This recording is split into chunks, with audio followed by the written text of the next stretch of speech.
Elgato has finally decided to take their fight to the budget market when it comes to streaming gear. Well, as budget as Elgato can get. Today, Elgato is introducing a new product lineup dubbed Neo. I know Kung Fu.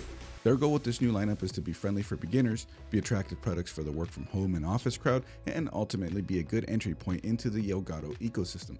Factoring those things, Elgato wants these products to be as plug and play and easy to use as possible. Okay. All right. So the product lineup has all the basics covered. It includes the Keylight Neo for $89.99. This comes in a little cheaper than the Keylight Air and is designed to be mounted to your monitor, not a stand, though it is threaded to support a stand if you want to use it that way. The Game Capture Neo for $119.99. This is a neat option as it offers 4K 60 pass-through with 1080p 60 capture for a little more money than Elgato's Camlink 4K, which is input only. Though if you want 4K capability for your camera to use it that way, then that's where the trade-off is. The Wave Neo microphone for $89.99. If you haven't seen the Wave 1 on sale for a while, this product basically replaces it.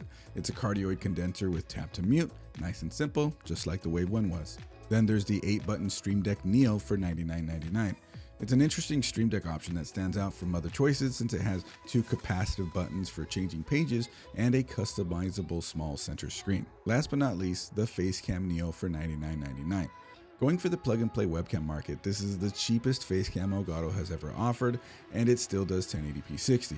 Though this webcam has been delayed until sometime in May or June, so if it interested you, you gotta wait a little longer.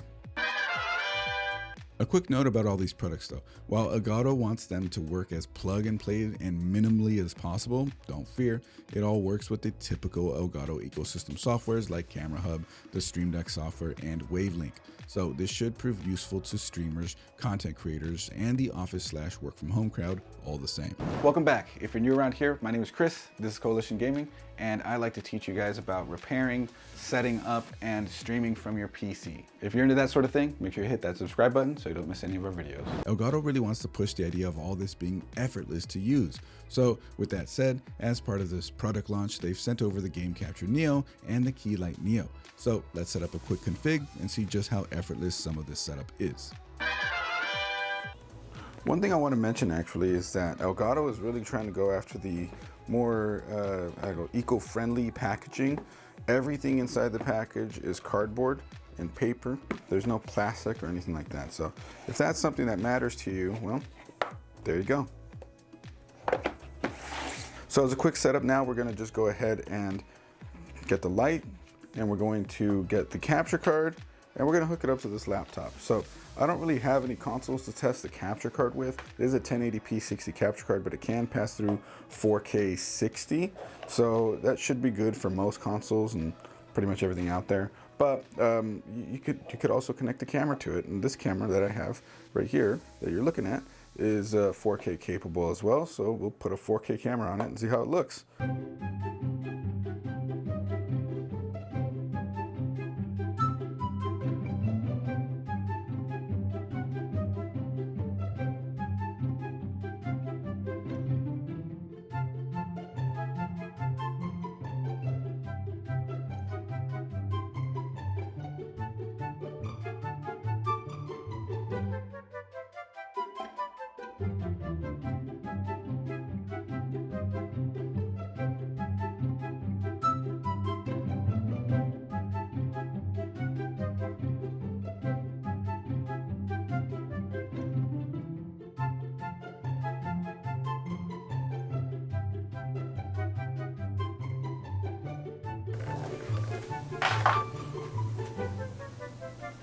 Time to put the camera on. Real quick, just showing you guys the configuration. There's the capture card, the USB that goes to it, the HDMI that goes to the camera, and you can see how I have the light mounted right there. Just like that, nice and simple. First impression when looking at it here through OBS is that it actually looks really good coming through the camera. So that's a plus for the quality of capture that this capture card is capable of.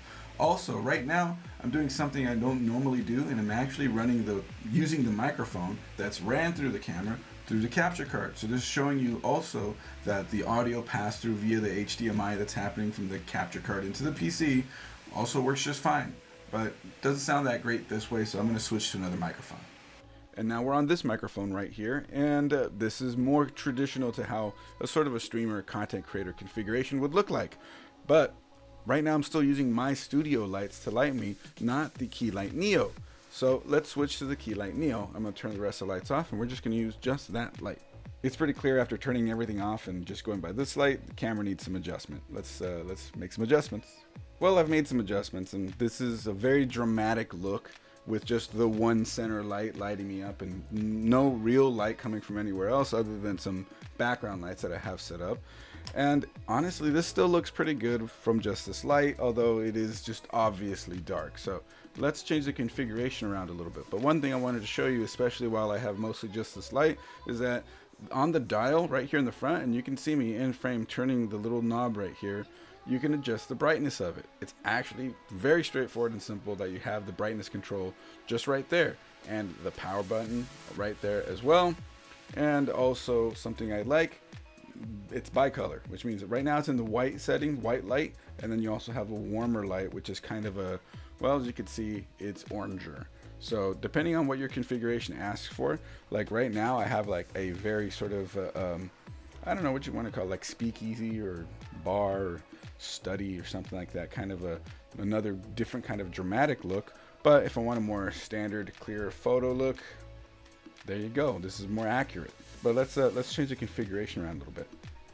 Now here we are in a more optimized configuration. I've upped the bitrate of the recording as well to hopefully add a little bit more detail. All I did was turn the ceiling light on as well, and the light seems a lot more balanced. So ceiling light, front light, and it looks like we're in pretty good shape. This is a more traditional streamer content creator angle, and it looks really good like this. This capture card actually does a great job. So in my opinion, if you're after something and you wanted the pass through and you didn't need the 4K capture capability of the capture card, this is a pretty good option because it allows you to capture your camera if you wanted to use it that way. But if you wanted to switch to using it with the console, then you also have the pass through to connect it to a TV, so you can play with no lag on the way that you're already set up to play it, but just passing through to the television or anything else. So this actually works out really nicely, especially just looking at the quality I'm seeing of this recording inside of OBS. It's great.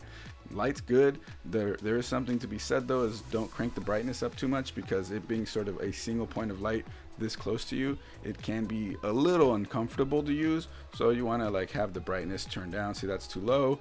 Right there is pretty good, and it's not too bothersome that way. The light is diffused. It does have a little layer on it that softens it up a bit, but either way, having a single point of light in front of you, directly in front of your eyes, can be bothersome. The recommended solution would be to have one on this side and one on this side outside of your direct line of sight to light you from both sides. But hey, this is workable as well.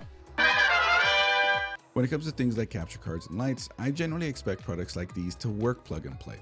I know that other Elgato capture cards utilize software for maximum functionality, but I like that the Facecam Neo just works. Same with the light, but it's a light. It should just work. Though you can also turn the light off and on with the Stream Deck Neo or any other Stream Deck.